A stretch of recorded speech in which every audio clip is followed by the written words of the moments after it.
शेख हसीना दिल्ली जो है आ रही हैं, ऐसी पहले खबर आई, लेकिन हम आपको बता रहे हैं वो लंदन जा रही।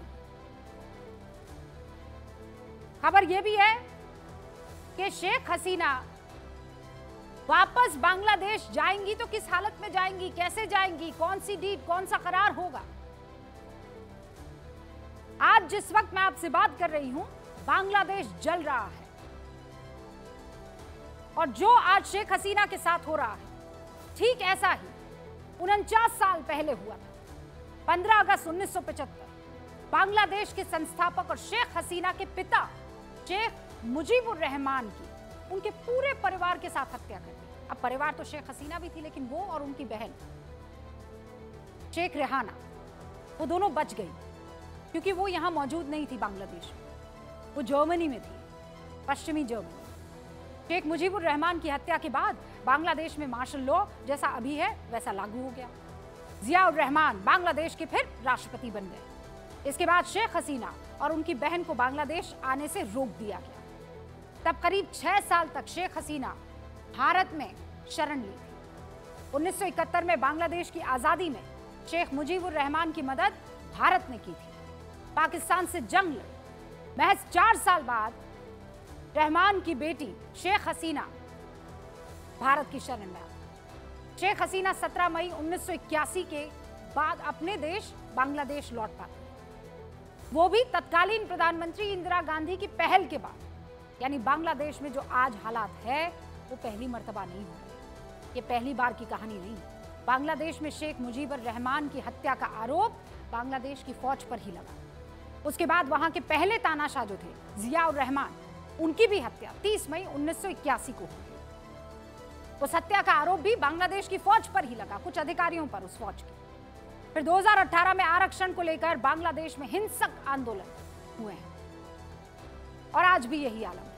बांग्लादेश की प्रधानमंत्री शेख हसीना अब एक्स हो गई हैं, जो कि एक्स प्रधानमंत्री पूर्व प्रधानमंत्री शेख हसीना ने स्वतंत्रता सेनानियों के परिवार को मिलने वाले 30% आरक्षण सहित 56% कोटा सिस्टम को खत्म करके आंदोलन पर काबू तो पा लिया था, लेकिन इस बार हाईकोर्ट के फैसले से शुरू हुआ आंदोलन शेख हसीना की कुर्सी लेकर ही माना। और भारत के हिसाब से अगर देखें तो बांग्लादेश की स्थिति भारत के लिए बहुत चिंताजनक है, बहुत चिंताजनक है, क्योंकि भारत के बारे में अगर आप जानें, खासकर हर तरफ की दिशा में अगर देखें, हर दिशा में जो पड़ोसी मुल्क हैं, देख लीजिए आप, अफगानिस्तान अस्थिर माहौल है, पाकिस्तान हालात खराब है, नेपाल सत्ता लगातार बदल रही है, फिर बांग्लादेश आ जाइए, अभी वहां मार्शल लॉ लागू हो गया है, नीचे श्रीलंका की तरफ आप जाइए, वहां भी हालात जो है आपने देखे बिल्कुल वैसे ही थे जैसे बांग्लादेश।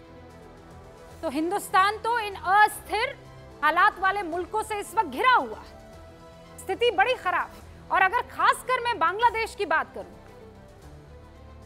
यहां पर जो अल्पसंख्यक है हिंदू 8% है। शेख हसीना हिंदुस्तान की गवर्नमेंट के फेवर में रहती है, खूब सारे ट्रेड जो MOUs है वो साइन हुए हैं, एजुकेशन का मामला हो, मेडिकल का मामला हो, सड़कों का मामला हो, वाटर ट्रांसपोर्ट का मामला हो, सब जगह जो है बांग्लादेश हिंदुस्तान की मदद लेता भी है और मदद करता भी है।